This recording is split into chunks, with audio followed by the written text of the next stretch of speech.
Marami kasi nag-claim na lalaban to sa LA Bake Shop and dun sa LBS. Cheers! Ang nalulusaw na. Sabi ko sa'yo, dalawa rin mo eh. Sale dito sa Power Mac. So try naman kami na kami.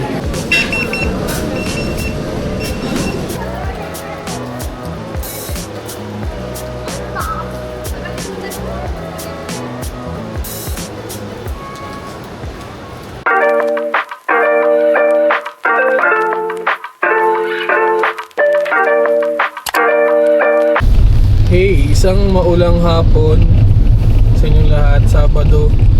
So, sobrang buryong na buryong kami sa bahay and nagawa naman na namin yung ibang kailangan gawin sa work and all. So, ngayon heading to Balintawak para i-try yung sinasabi nilang cheese bread na kayang tumapat sa LA Bake Shop. Focus muna ako ng driving pero papakita namin sa inyo yung kalsada. Ayan. So as you can see guys, maulan. Ayan. Pawa naman si Sir. All set. Let's go. Lalakad siya sa ulanan. So, ayan. Maulan siya. Very gloomy yung panahon. Parang sarap itulog. Ang sarap i-noodles na may itlog.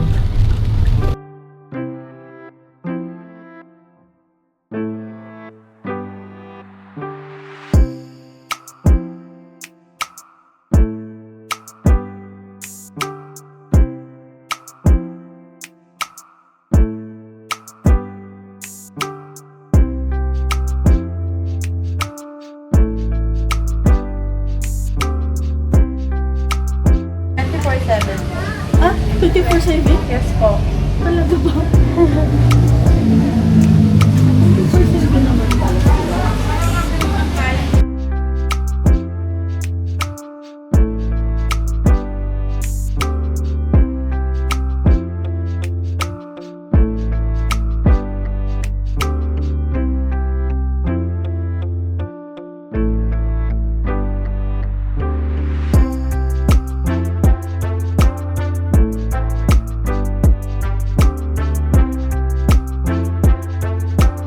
Ito na siya.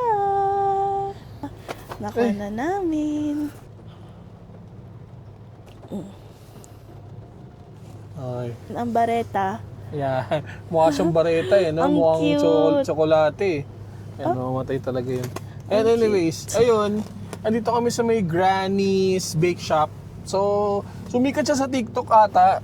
Doon mo nakita, no? Oh, hindi pero ano talaga siya, meron sa Bulacan din siya. Ayun, sa Bulacan may branch siya. Tapos, nag-open Bulacan, daw dito. Pampanga.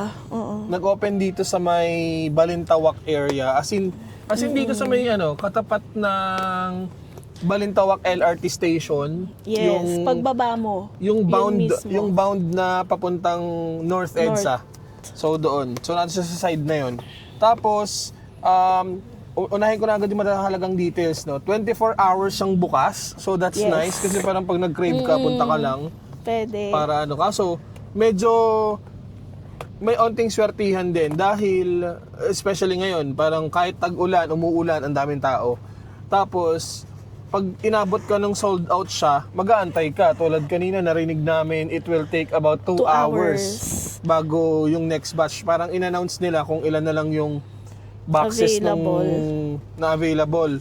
Para sa dami ng bumibili. Para syempre, yung expectation ng mga tao, hindi ka na pumila kung alam mo hindi ka aabot. So, yun. Yes. Ito, unahin na namin buksan is yung... Ganito siya guys, oh. Bali 12 pieces. Yan. Sana Yan, nakikita yan siya, nyo. yan Pero siya. yan siya. Yan, may grannies doon. Yun yung Marami kasi nag-claim na lalaban to sa LA Bake Shop and dun sa LBS. Favorite kasi talaga namin yun. As in, Pinupuntahan pa ilang namin beses sa na kaming, Pampanga. hindi pa namin siya dinayo talaga ng yun lang. Pero kapag nasa Pampanga area kami, dumadaan kami doon. O kaya nagpapasabay pa kami. Or nagpapasabay kami pag may kakilala kaming near the area. Pero kami, ilang beses na kami nagnilay-nilay na dayuhin kaya namin kasi pag nagki-crave kami, ayun, titikman na namin agad. So yung presyo nito Why mga not? to, pa-flash ko dyan sa screen. Oo, 120. Papakita ko yung habang binabayaran namin siya kanina doon sa may counter. Ayan, so eto, 120 kuha ka siya. na para sabay nating matry. Para next agad tayo. Kasi Ay, ang lambot. tinatry namin bilisan dahil limited parking space sila. So, Oo. para may makapark din in case na may gusto pang bumili na nakasasakyan. So, Ito, cheers. Cheers. Ayan. Grabe, ang lambot naman. Mm. Sobrang lambot. Wow, ang lambot nito. Parang nalulusaw Hindi, na. para siyang... Pagkagat ko guys, parang nalulusaw na. Hindi, kasi kung na-try nyo na yung LBS tsaka yung LA Bake Shop, tinapay talaga May tinapay siya. pa siya eh. Oo, Meron, alam mo yung... malambot din, pero ramdam mo pa. Ito kasi parang hangin na siya sa sobrang... Sobrang airy niya. Yum. Yung bot. Yung sarap. Sabi ko sa'yo, dalawahin mo na eh. Okay na yan. Parang Ang sarap nito. Ang sarap. Isa-isa lang. Okay. LA Bake Shop versus ito. In terms of tinapay, Oh, mabilisan agad. Ano? Saan ka? Who's Ito. your fighter? Ito. Okay, ito ka. Pero, parang iba pa rin yung texture kapag yung medyo may tigas ng onte. Pero kasi kung gusto mo ng ganito na siguro I mean, dahil nga sobrang lambot niya, kaya mo ubusin yung isang box. Kaya. Parang ikikrave mo siya ng ikikrave. Airy talaga siya, ayan. Sobrang lambot. Paano nangyari yun? Kaya pala sabi nung iba, kahit umabot siya Pero ng kinabukasan. Mind you, mainit-init pa siya. Mukhang freshly baked lang din dahil feeling ko, bake sila ng bake dyan. Pero kiniklaim naman nung iba, kahit umabot siya ng kinabukasan, hindi siya ganun, hindi siya tumitigas. Yeah. Unlike sa Hindi pa namin mabibigay sa inyo yung review talaga kung kumusta siya pag kinabukasan. Kasi isa yun sa mahalaga eh. Hindi naman lahat ng tao kayang ubusin yan in one go. Yes. Now, for my verdict, LA Bake Shop pa rin ako. Kasi, ako milky guy ako eh. Mas gusto ko yung medyo milky ng konti yung lasa. Hindi Kasi- ba LBS yung Hindi, mamilky? ganun din yung Mas kumpara cheesy. dito. Mas cheesy yung Kumpara dito, mas gusto ko yung LA. Masarap din Please guys, try nyo muna. Oo. It's my preference, it's my own choice na mas gusto ko yung LA Bake Shop kaysa dito. Pero, kung mag-crave ako ng cheese bread, kumbaga, okay lang sa akin hindi mag-LA Bake Shop. Kaya akong isatisfy nito. Oo, true. Ganon ko Kasi siya, i-place. parang si LA Bake Shop, cheesy talaga siya. As in, malalasahan mo yung alat. Ito kasi para siyang ensemada. And kakaiba nga Yun. talaga yung pagkatinapay niya, lambot guys. Sobrang lambot, ba't ganun? Lambot, parang donut ng Jayco. Parang oo. ganun style na airy, na malambot. Okay, next on the list, bilisan lang natin kasi nga, para din, umuulan sorry kung di namin alam kung naririnig ba sa, yan. So, di ko mabuksan. Ako na. Ang pangalawang bareta. Ang pangalawang bareta, guys. Naka-ano pa kasi siya, naka-tape Ay, na pala eh. sticker. Pati pala. Pero ang Eto. sarap, unang kagat. Wow, Spanish. Sabi agad. nila, isa rin to sa best-seller nila. Si Spanish Pati rin bread. naman sa, malakas din ang Spanish ng LA. Di ba tayo nga nagustuhan natin? So, ito siya, guys. Yan. And I must say, ang ganda ng packaging, Social, Thank you. pwede mo na ipang regalo. Promise, pwede nyo ipang regalo rekta. Ayan, Di ba may ganon? Sa Pasko. Tigil-tigilan nyo na yung Marks and Spencer nyo sa Pasko. Pwede na to. Ayan. Yan, okay. So, try natin. Pero hindi ko na matandaan yung LA Bake Shop masyado. Ay, hindi, masarap din. Parang masarap. may pagka-cheese bread siya na style, di ba? Ang lambot talaga ng tinapay Oo, nila. lambot ng tinapay. As in, Ito ayan, guys, pinindot yung mo. itsura niya, mukha siyang regular na cheese bread sa bakery. Hindi siya Hindi yung itsura. cheese bread. Ay, Spanish. mukhang Spanish bread pala. Oo, Spanish. Mukhang Spanish bread ng mga regular bake shop. Pero pag hinawakan mo, ayan sobrang lambot. Ayun hindi, inano ko lang nabutas. Ayun, tsaka parang bumabaluktot na nga sa lambot eh. Game. Cheers.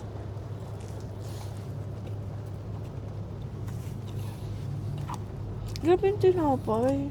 Grabe yung tinapay guys. Ang lambot. Para sa manipis lang. If I may say, very airy. Sana nakaka-capture kahit medyo madilim. Oh guys, ang sarap. Ang sarap nung nasa loob. Cheesy din siya ng cheesy. Ika nga namin mga tulad namin mga pakwarentahin na hindi masyado matamis. Yes. Yan. Oo, yun guys. Ano to? Tita approved. Hindi, at saka kaya siyang kainin. Halimbawa, Hirap kayo kumain ng tinapay na medyo mali.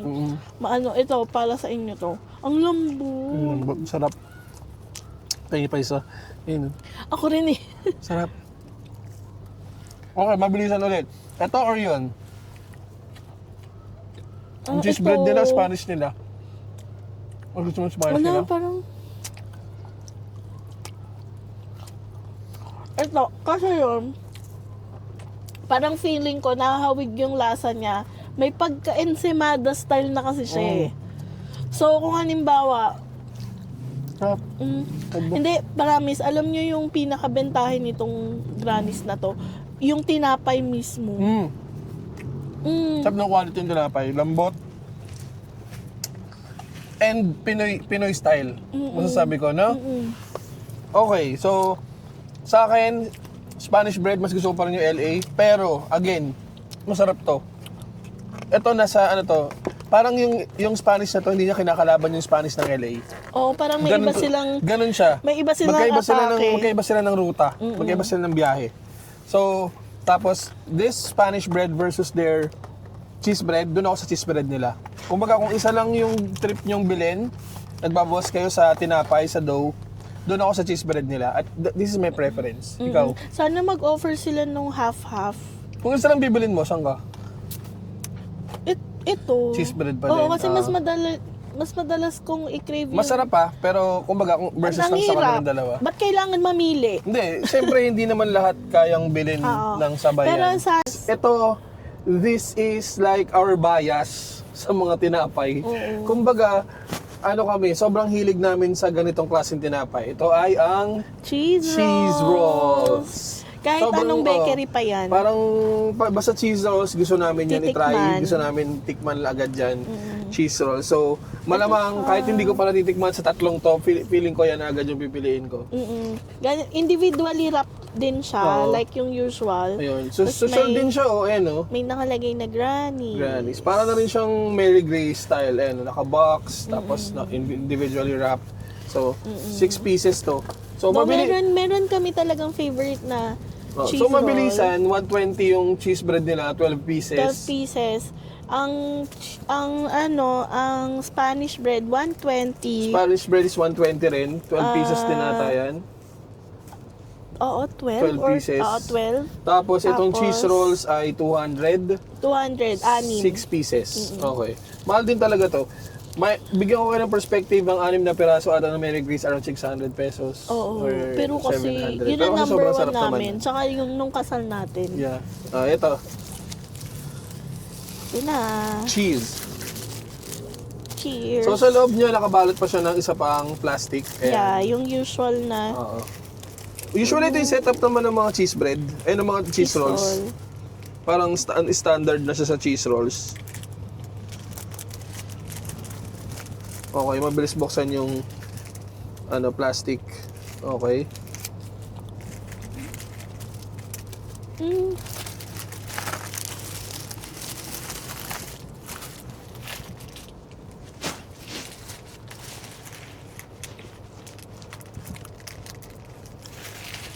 Pasok sa criteria, hindi masyado matamis. Actually, wala sa talagang halos tamis. Well, as usual, yung tinapay, malambot. Lambot ng tinapay. Yung keso, hindi tinipid. Parang, Ang bilis ko naman kumain. malaki yung chunk ng keso. Okay, feedback ko agad. It's on the regular side na cheese rolls. Masarap, kasi cheese yan tsaka bread na Yes. masarap, na malambot. Plus may onting butter ata to or margarine, plus onting sugar lang. Like very, very light sugar. Yes. Tapos, familiar taste yung cheese kasi na ginamit. Kaya parang feeling ko on the regular side siya. Para siyang Eden cheese na... Ewan ko, siguro. Kasi ako pag cheese roll, parang gusto ko, ramdam ko pa yung mga asukal. Yung very, very slight. Pero siguro ito kasi... Ito parang straightforward cheese bread. Cheese rolls. Yung bread na masarap, lagyan mo ng cheese sa loob ng makapal. Pero Ganun. para sa presyo niya na 200, pwede na yung sa 6 na piraso. Pwede na sa 200. Yes. Pero, Kumbaga enough, na siya. Oo. Patos na siya. Pero kung ako talaga, mas gusto ko to. yung OG na bentahe nila yung Okay. Hindi ko sinasabing, again, masarap. Masarap to, yung cheese rolls. Sabi ko kanina, baka ito na yung piliin ko kahit hindi ko pa natatry. Kasi nga, bias natin ng cheese rolls. Pero, mataas ang expectation mo. ganyan. Pero, now that I've tasted it, medyo malayo siya dun sa binibili natin cheese bread. Yes, oo. Definitely mas malayo sa cheese bread ng Mary Grace, Mary of Grace. course. Oh. masarap siya pero wala siya sa ganung level. So, since parang yun kasi masasarap sa akin na cheese bread. Or na cheese roll, sorry. So, with that, parang sa tatlong nabili namin, pinakagusto ko yung cheese bread. Yes. And yung Yung cheese bread yung pinaka nagustuhan ko. ang sarap. Yes, Ayan, na-try namin ulit. Ito. See. Dahil siya nanalo, Grabe na. kain ulit. Ayan, sobrang lambot Ano talaga. siya, parang pwede mo siyang tiklopin. Ayun, parang ayaw mo siya dong hawakan dahil parang para siyang madudurog na ewan. Sobrang lambot. Ang sarap. Cheese bread. Ayun. Sarap. Approve ba sa yung hype ng Granny's? Oo. Oo naman. Oo. Sa akin din, approve yung hype niya. Definitely, kailangan siyang i-hype. So, congratulations sa Granny's Bake Shop sa pag-open ng branch nila sa Balintawak. Try nyo. Dito siya again near, along EDSA siya. Dito sa may Balintawak LRT station, ay MRT station. Dito mismo sa may station, pagbaba mo ng hagdan. Southbound. Kasi papuntang Palayo, papuntang SM North. Ang sarap naman ito. Ang harap. Parang parang kaya kong ubusin yung isang box. Actually, ito yung main reason ba't kami lumabas ngayong araw kahit maulan. Kasi ang ina-expect ko, baka walang masyadong tao dahil Ngayon wala na Ha? O pero kanina, nung pagdating Sobrang dami tao kanina. Pagtingin ko sa pila sa likod, ang dami Nasa labas yung pila. Kaya sabi ko, wala, buti pala medyo nauna. Pero 24 hours naman siya. Ayun, so out of 10, anong score mo lahat-lahat overall? Sa bake shop na, sa lahat service, and Presyo. sa lahat sa quality, presyo. Location. Siguro 8.5. 8.5 over 10. So, para sa akin, sila, 9 sila kasi para sa akin affordable to para sa mga gantong products na very good quality, high quality naman siya. Of course, laging may better. Siyempre, pag kinumpara mo siya sa iba, Oo. di ba? Especially, matagal na nilang ginagawa yon and talagang specialty nila yon. But, Granny's Bake Shop definitely is a good one. A must try for me. Affordable, ang ganda ng packaging. Sabi ko nga, pwede mo na agad ipang regalo. Meron Pwede na mo tayo. ipang pasalubong. Meron na tayong Yeah. Pwede mo siya Option. gawing go-to bake shop when you are craving for lalo kung lang cheese kayo, bread. kung nagko-commute kayo tas sumasakay kayo ng LRT. Oo. Yun. MRT Parang yan. karamihan ng bumibili parang talaga galing dyan sa Oo, galing station diretso dyan sa kanila. Kasi Sa madali lang Granny. siya. So, ang sarap. May parking space sila. Again, 24 hours sila. Yes. They do accept cash and QR for now. For now. Wala pa For now, silang wala pa silang credit card. Tapos may mga drinks din May drinks sila. sila. Hindi ko tatry ko i-flash dito kung kasi hindi ko na matandaan yung iba. Pero meron silang parang milk chocolate doon or parang chocolate drink. May Lahat. tamarind akong nakita. May tamarind, may ganun, may mga juices. Tapos around 100 pesos lang yung presyo. Ang Granny's cheese bread ng Pampanga ata nakalagay dyan Yes, sa dulo. Pampanga siya. Tapos Yun yung nakalagay. may branch din siya sa Bulacan. Tapos ngayon nag-open na sila dito. Yeah, so that's our review for the Granny's Bake Shop here in QC. So again, congratulations Granny's Bake Shop. So, Yes. definitely babalik kami kasi Oo naman. sarap eh. Yes. Masarap siya. Tingnan nyo, baka bukas nandiyan na kami. Try nyo rin. Thank you.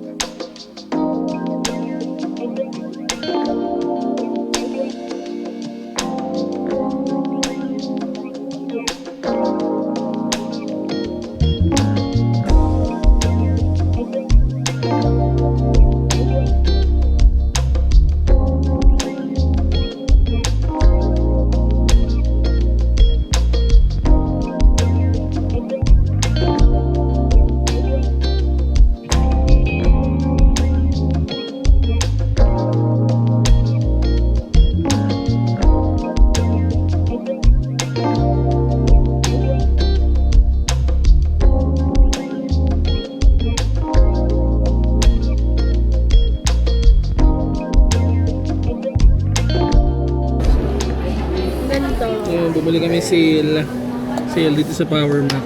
Sa Trinoma kami nakabili. This is, before anything else, may ganito ako ng 15 Pro Max pa ako. Dam, ano mo si kami sa 17 days? Frosted. Oo, laki.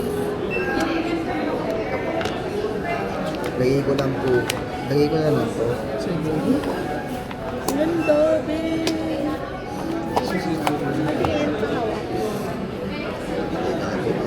Ganda. Lagay lang po ah. Nasa mo na lang. Pero punas-punas. Ayan. Ito po yun. Hindi kasi dumudumi talaga siya. Cute. Yung kay Ben cute din, ayan. Para siyang unicorn. Parang candy. Magandang brand to before anything else. May ganito ako ng 15 Pro Max pa yung phone ko. Ayan. Ayan. Anong yung tsura ng sa'yo? Ayan, cute. Cute diba? Sexy. Cute. Ano sa guys namin? Twinning! Nakachempo kami ng sale. Sale siya, 50 off kaya kami napabili. Naghanap lang kami ng ano eh, camera, titignan lang sana namin. Ang ganda. Pero ang ganda rin ng sound. So yun, tapos na yung mga agenda namin for the day. Bale, Wala naman talaga. oo, ayun. Makapagpa-printing kami ng ano, ng national ID. So yun, dito na lang muna. Medyo pauwi na rin naman, tapos nagtatry lang maka-add up ng step counts. So yun, thank you for joining us and for letting us share. Thank you. Till the next one. Peace!